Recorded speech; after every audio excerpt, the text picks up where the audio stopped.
मंच पे उपस्थित ओबीसी महासभा के दिल्ली प्रदेश अध्यक्ष डॉक्टर प्रेम सिंह बघेल, उपाध्यक्ष रंग बहादुर यादव जी, कोषाध्यक्ष सुरेंद्र सिंह बघेल और परवीन चौधरी और सम्मानित मेरे छोटे भाई चंद्रकांत जी जो बुद्ध विहार से चल के पूरी टीम और राठौर समाज से हमारे बड़े भाई जो है आए हैं, हम उनका सम्मान करते हैं। और ओबीसी महासभा में दिल्ली प्रदेश की टीम में सभी का स्वागत, अभिनंदन, धन्यवाद। अवंतीबाई लोधी जी की अभी जयंती थी, मनाई गई, लोगों में मनाई गई, लेकिन हमने भी मनाते हैं, हर साल मनाते हैं। और इसलिए हमने अपने महापुरुषों को सीख लेनी है उनसे, उनके जो बाबा साहब भीमराव अम्बेडकर जी ने, पेरियार साहब, कर्पूरी ठाकुर जी और हमारे राष्ट्रवीर दुर्गादास राठौर जी, जितने भी हमारे महापुरुष हुए हैं वो ऐसे नहीं हुए। ये बता देना चाहता हूँ आपको, उन्होंने न दिन देखा, न रात देखी, न धूप देखी, न बारिश देखी, न सर्दी देखी, जब यहाँ तक पहुंचे। मानवर काशीराम साहब ने पूरे भारत में साइकिल चला के हमारे ऐसी समाज को जगाया।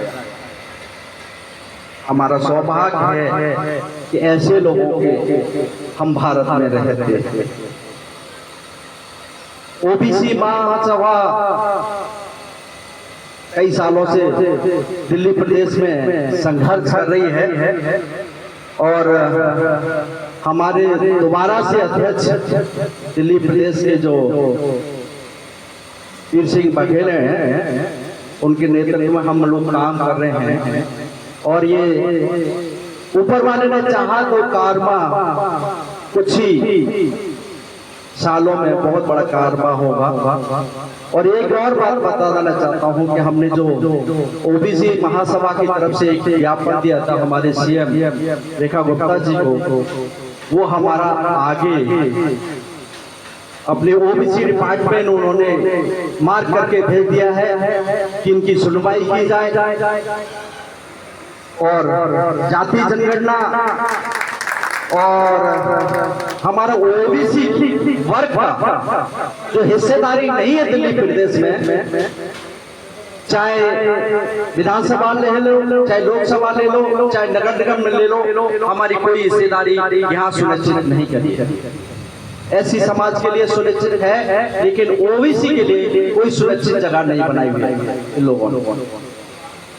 तो ये हमारी ताकत है, हमारी ओबीसी महासभा की ताकत है, ओबीसी भाइयों की ताकत है कि आज दिल्ली प्रदेश में जाके हमने ज्ञापन दिया और उसमें सीएम रेखा गुप्ता ने एक्शन लेने का काम किया। ऐसे ही हमारे महापुरुष जो भी ओबीसी में, एससी में, एसटी में, ओबीसी में और माइनॉरिटीज में हुए, आजादी के टाइम से लेकर आज तक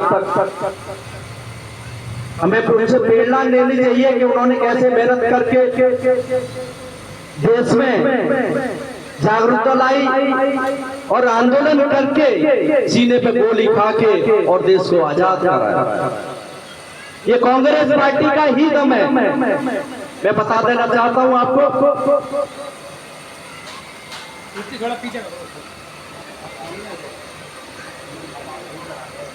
कांग्रेस पार्टी सभी धर्मों की पार्टी है। उसमें छोटा हो, बड़ा हो, ऊंचो नीचो, उसमें कोई फर्क नहीं। कांग्रेस पार्टी ने जब भी लड़ाई लड़ी, देश की लड़ाई।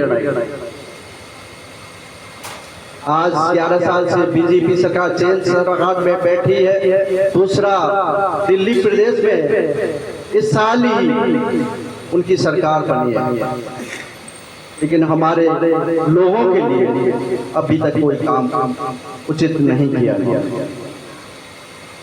हम ओबीसी महासभा के माध्यम से बता देना चाहते हैं, सोशल मीडिया के माध्यम से बता देना चाहते हैं दिल्ली प्रदेश की सरकार को, हम महापुरुषों का आशीर्वाद लेके आगे बढ़े हैं और महापुरुषों के चरणों में नमन करते हुए आगे बढ़ते जाएंगे ओबीसी महासभा। फिर दोबारा से हम अगर एक्शन नहीं लिया सीधा, इन्होंने रेखा गुप्ता जी ने, हमारे सीएम ने, दिल्ली प्रदेश जी ने, आगे हम केंद्र सरकार को भी ज्ञापन देंगे और दिल्ली सरकार को भी हम फिर दोबारा से ज्ञापन।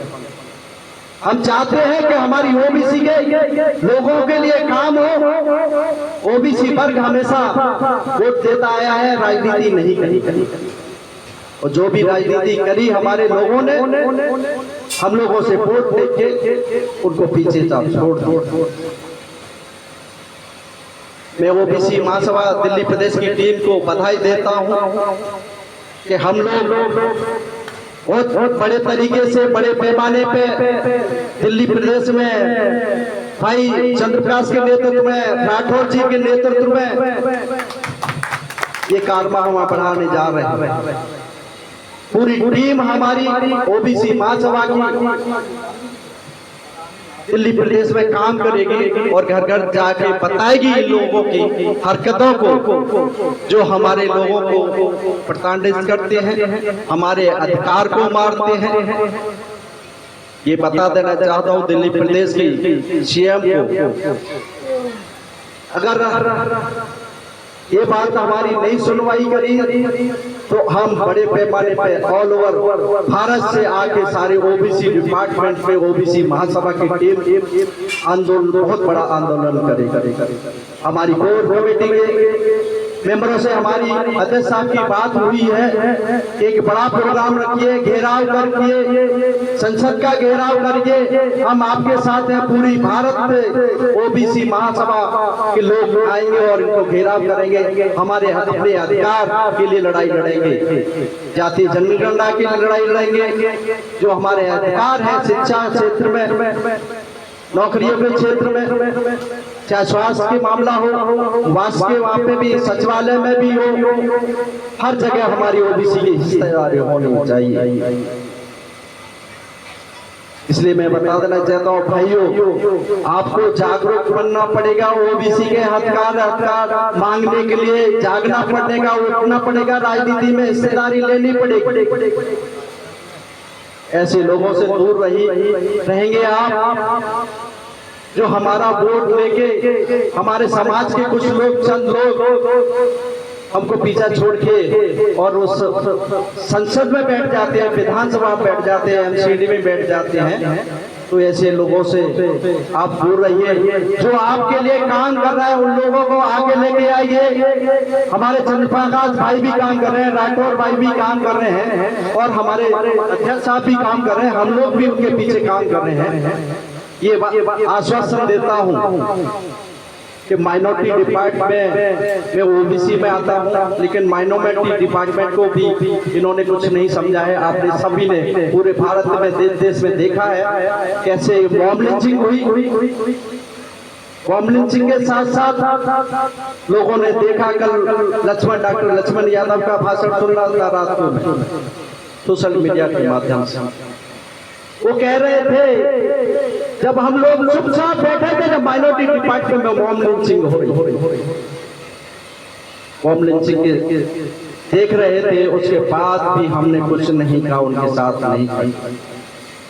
ये अफसोस ये मैं नहीं कह रहा, ये डॉक्टर लक्ष्मण यादव जी ने रात को कहा, रात को भाषण में सुना मैंने, सोशल मीडिया के माध्यम से कहा कि हमने चुपचाप बैठे रहे, उनको प्रताड़ित होते रहे, हम देखते रहे, शकल को देखते रहे, हमने उनकी आवाज नहीं उठाई, आवाज नहीं बनी। तो कल एससी समाज का भी नंबर आएगा, फिर ओबीसी समाज का नंबर आएगा। जो देश में ऐसी सरकार जो बैठी है वो बड़े उद्योगपतियों के लिए बैठी है, बड़े लोगों के लिए बैठी है। मैं ये नहीं कहता कि सारे चाहे पंडित हो, चाहे ठाकुर हो, चाहे बनिया हो, कोई भी समाज हो, ऐसा नहीं है। मैं सबके लिए किसी जाति धर्म के ऊपर नहीं जाके उठे हुए। मैं ये कहना चाहता हूँ, जो हक की बात करो, इंसानियत की बात करो, उसके साथ आप खड़े। जो गलत कर रहा है उसको सुनो, समझो, और फिर उसका अगर वो गलत हो रहा है उसके साथ, तो उसका साथ। मैं तो यही कहना चाहता हूँ कि ओबीसी समाज के लोगों, मैं ओबीसी में आता हूँ, ओबीसी समाज के लोगों, आप समझ लो, जब तक हम हिस्सेदारी राजनीति में, नौकरियों में, शिक्षा के मामले में हमारे लोग, सचिवालय में लोग हमारे लोग नहीं होंगे, तो हमारी आवाज को कोई उठाने वाला नहीं है। इसलिए सबसे कहना चाहता हूँ, जागरूक हो जाओ, अभी टाइम है। अभी हमारा 2029 में फिर तो लोकसभा का चुनाव होने वाला है। आज बिहार में चुनाव है, तो बिहार के लिए अगर यहाँ पे कोई बिहार के लोग हैं, मेरे भाई हैं, तो वहाँ पे अपनी आवाज बन के उठाओ कि ओबीसी समाज के लिए जो काम करेगा हम उसको सपोर्ट करें। तो इसलिए कहना चाहता हूँ भाइयों, एक दूसरे की मदद करो, और जो भी गरीब गुरबा जो भी परेशान है उसकी मदद करो, उसका साथ दो। अगर उसके साथ कोई गलत कर रहा है तो उसके साथ खड़े हो जाओ, चाहे किसी भी धर्म का। तो मेरे यही कहना है भाइयों कि ओबीसी महासभा दिल्ली प्रदेश की टीम हमेशा तत्पर रहेगी, और मैं भी माइनॉरिटी डिपार्टमेंट का मसूल में जरूर हूँ, लेकिन ओबीसी में आता हूँ, और ओबीसी महासभा संगठन का दिल्ली प्रदेश महासचिव हूँ। हमारे डॉक्टर वीर सिंह के नेतृत्व में हम लोग काम कर रहे हैं, और जहाँ भी मेरी जरूरत पड़ती है वहाँ हर तन मन और धन से मैं खड़ा हूँ, आगे भी खड़ा रहूंगा, हर चीज के लिए आपके साथ खड़ा रहूंगा। डॉक्टर साहब से मैं कहना चाहता हूँ, लेकिन एक चीज और मैं बता देना चाहता हूँ कि मेरा शरीर तन मन धन से ओबीसी महासभा का हर समय मदद करता रहूंगा, और जहाँ भी मेरी जरूरत पड़ेगा साथ में खड़ा रहूंगा। और जहाँ भी मैं कांग्रेस पार्टी में दिल्ली प्रदेश बदरपुर जिला डिस्ट्रिक्ट आता है, तो ओबीसी डिपार्टमेंट से मैं बदरपुर से जिला अध्यक्ष हूँ कांग्रेस कमेटी, क्योंकि मैंने ओबीसी डिपार्टमेंट इसलिए चुना कि वो ओबीसी से आता। और मेरी कांग्रेस कमेटी ने, दिल्ली प्रदेश की टीम ने, राहुल गांधी जी ने, हमारे दिल्ली प्रदेश के राजीव वर्मा जी ने मुझे इस काबिल समझा, और जो हमारी national ticket doctor Anil Jain ji जो नेशनल प्रेसिडेंट है, मेरे को काबिल समझा। मेरे सामने तारीफ करते हैं, लेकिन मेरे को तारीफ से इतना वो नहीं है। जब मैं काम करूंगा तब मेरी तारीफ हो, तब मेरे को तारीफ मिले तो समझ में आता है।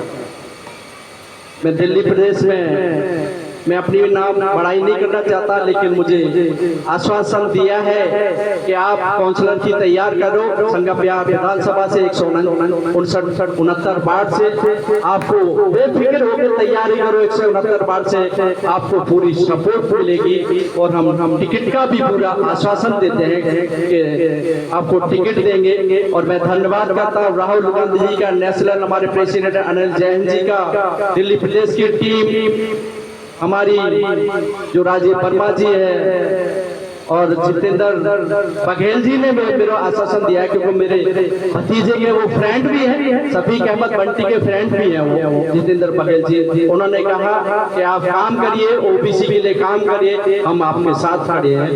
और यही अपनी पार्टी को विश्राम देते हुए मैं आज राजीव वर्मा जी जो दिल्ली प्रदेश के ओबीसी डिपार्टमेंट के चेयरमैन हैं, उनकी दादी का आज 13वीं है, तो मेरे को वहाँ पे भी 2 बजे का टाइम था, लेकिन लेट हो गया। अपने ओबीसी महासभा को ज्यादा महत्व दूंगा, 13वीं को कम महत्व दूंगा, लेकिन फिर भी वहाँ पे हमारे दिल्ली प्रदेश का अध्यक्ष है वो, इसलिए मुझे जाना पड़ेगा। बहुत बहुत धन्यवाद।